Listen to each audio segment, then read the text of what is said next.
Hello guys, जय श्री राम आप सभी को। पहले तो गुस्सा मत करना, चिल्लाना मत, क्योंकि I know I am back from 3 months और मेरे मन को भाया। मैं 3 महीने तक छुट्टी मन सॉरी वीडियो के बीच में मैं ये बोल रहा था कि भाई मेरे एग्ज़ाम्स भी चल रहे थे और मुझे टाइम नहीं मिला। मैं जो ये स्टोरीज़ बोलता हूँ ये या तो क्रीपीपास्ता की होती है या फिर मुझे अगर किसी फ्रेंड के थ्रू पता चलती है तो ये वो होती है। तो ऑब्वियसली मैंने फ़ोन वोन सब बंद करके रखा था एग्ज़ाम्स तक एंड मैं नहीं चाहता था कि कोई असर पड़े। तो बहुत कुछ है सुनाने को तो, लेकिन स्टार्ट करते हैं आज से। और जब आप ये वीडियो सुन रहे हो तो मेक श्योर कि आप पूरा मन लगा के सुनो। एंड थोड़ा बारिश हो रही है, पीछे का माहौल थोड़ा इग्नोर करना है। And let's start today's video. ये जो स्टोरी है ये बेसिकली फॉरेन से पास आउट होते हुए आती है। एंड इसके अंदर एक जो मेन कैरेक्टर है अपना लड़का, उसका नाम है एलेक्स। सो ये जो लड़का है एलेक्स, वो अपने नए घर में जस्ट शिफ्ट होता है। तो ये जो स्टोरी है ये वो इंटरनेट पे डालता है। मुझे कुछ सोर्स जैसे क्रीपी पास्ता से ये मिली थी। तो वहाँ पे तो ऑब्वियसली सब लैंग्वेज का बहुत इशू रहता है। तो मैं आप सभी को कोशिश करूँगा कि उसी वे में समझाने की, जैसे उस जिस जिस फीलिंग से उसने लिख रखा था, like that. So yeah let's go through your story. A few moments later. So एक लड़का था एलेक्स जो अपने नए नए घर में शिफ्ट हुआ था। जैसा कि मैंने बताया, वो बहुत खेलता हंसता कूदता रहता था एंड बहुत हैप्पी सा लड़का था अपनी लाइफ में। एंड उसके लिए कुछ नहीं था, जैसे एक टायर्ड बच्चे के लिए कैसे बिस्तर होता है, एक टायर्ड इंसान के लिए कैसे बिस्तर होता है रात में, मतलब उसको पूरी वो हेवन वाली फील देने के लिए वो बिस्तर ही काफ़ी होता है। क्योंकि जितनी थकान दिन भर में होती है वो पूरी रात में जब बिस्तर पे आके आदमी सोता है पूरी मिट जाती है। उसी तरह से अ, इसका एक्सपीरियंस था कुछ। इसका ना कमरा मैं आपको बता देता हूँ, ये नए घर में शिफ्ट होता है अपनी फैमिली के साथ। इसको 1-2 दिन ही हुए होते हैं शिफ्ट हुए हुए, and he realises something is going weird. इसके घर में कुछ तो वियर्ड चीज़ चल रही है। एंड पूरे घर में नहीं, ओनली इसके रूम में। वो भी अभी आपको समझाता हूँ कैसे। एलेक्स जो है वो अपने बड़े भाई के साथ रहता था उसके एक शेयरिंग रूम में। जब नए-नए घर में आए थे तब एक ही रूम में दोनों रहते थे। तो इनका ना डबल बेड था। डबल बेड समझ गए ना कैसे? जैसे बसों में होता है ना एक के ऊपर एक, उसी टाइप का डबल बेड था, ओके? सो नीचे ये इसका भाई सोता था एंड ऊपर ये कंफर्टेबल था। सो ये वैसे सोता था। एंड इसका भाई 1-2 दिन बाद अपने मम्मी-पापा के पास जाता है एंड बोलता है अ छोटे भाई के साथ तो मैं कैसे सो सकता हूँ, मैं बड़ा हूँ भाई, मुझे भी मेरा अपना अलग कमरा चाहिए, ये वो बोलता है वो जाके। ऐसे ही रहता है भाई बड़े भाई, मैं भी ऐसा ही हूँ। छोड़ो, बैक टू स्टोरी। तो है ना, उसका बड़ा भाई बोलता है मुझे अलग कमरा चाहिए, उसके मम्मी-पापा ज़्यादा इंसिस्ट नहीं करते हैं और उसको वो जो कमरा है, वो एक्चुअली कैसे रहता है, वो घर के पीछे पड़ता है। मतलब उससे सीधा खिड़की में से बैकयार्ड दिखता है। मेरे यहाँ से भी खिड़की दिख रही है भाई यार, मैं क्यों छोड़ो। तो उसकी जो खिड़की है उससे सीधा बैकयार्ड दिखता है, जो गार्डन है नीचे वो। एंड इसका जो भाई का कमरा था वो तो आगे साइड में ही मिला था।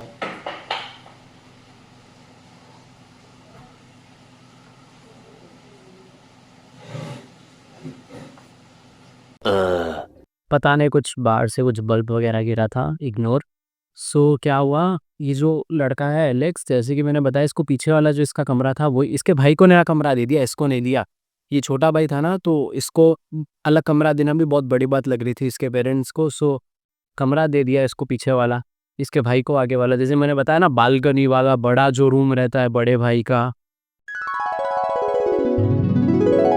हाँ, ऐसा सा कुछ। तो ये सोता है रात में एंड ही रियलाइज़ेज़, इसकी मम्मी आती है उसको सुलाने के लिए, कुछ स्टोरी सुनाती है, वो चली जाती है, ठीक है?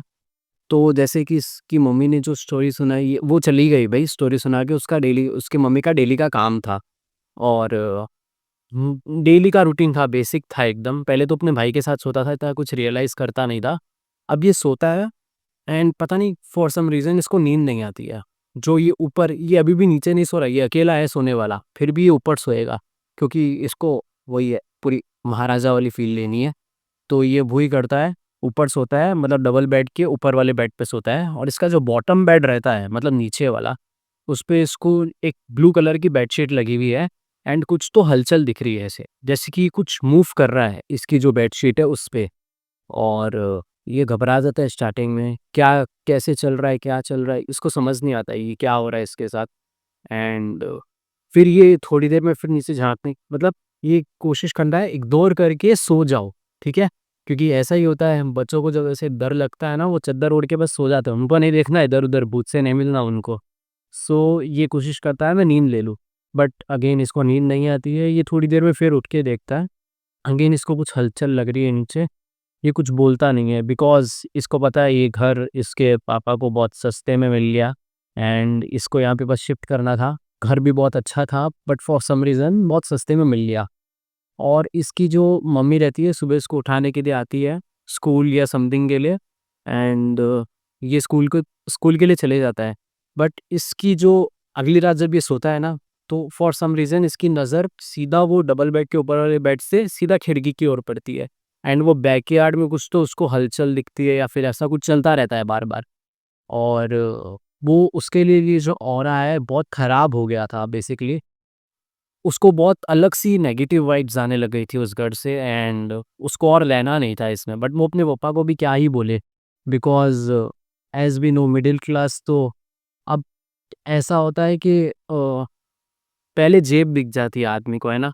कुछ भी काम अगर उसकी इच्छा से भी हो रहा है, उसके ड्रीम्स बाद में पहले उसकी जेब होती है, उसकी फैमिली उसके लिए पहले होती है। घर सस्ते में मिल रहा है, ले लो, एडजस्ट तो कर ही लेंगे, ऐसा-सा कुछ सीन था वहाँ पे। तो ये फिर अगले दिन जाता है अपने भाई से एक्सपीरियंस शेयर करता है पूरा। इसका भाई बोलता है, "तेरा वहम होगा, तू हॉरर फ़िल्म्स या कुछ ऐसा कुछ अपने दोस्तों के बाथरूम में आना कम कर।" और फॉर सम रीज़न इसको भी ऐसा लगा छोड़ो यार कुछ तो मतलब इसके ही मन ने वो क्रिएट कर दिया होगा फॉर सम रीज़न। तो ये अगेन जाके सो गया। इसने सब चीज़ें इग्नोर करी। डेली इसके साथ कुछ ना कुछ होता था। इसने सब इग्नोर किया, ओके? एंड हफ्ते भर बाद तो उन्होंने घर ही शिफ्ट कर लिया अगेन क्योंकि वहाँ पे कुछ फॉर सम रीज़न और कहीं पे कोई अच्छा ऑफ़र मिल गया था इनको एंड हाँ, तो उसके बाद से इसने कभी ऐसा कुछ एक्सपीरियंस नहीं किया बट लाइफ़ की कुछ ऐसी चीज़ें जो आखिरी तक याद रहती है और इसने ये चीज़ शेयर की लोगों के सामने। जब ये स्टोरी बाहर आई तो लोगों ने भी बहुत अच्छा रिस्पॉन्स बताया इसके ऊपर। अगर आपके साथ अगर ऐसी कुछ भी घटना हुई है तो आप प्लीज़ कमेंट कर सकते हैं नीचे। मैं कोशिश करूँगा कि उसको किसी ना किसी वीडियो में कवर अप करूँ। Okay? So thanks for watching guys. जय श्री राम।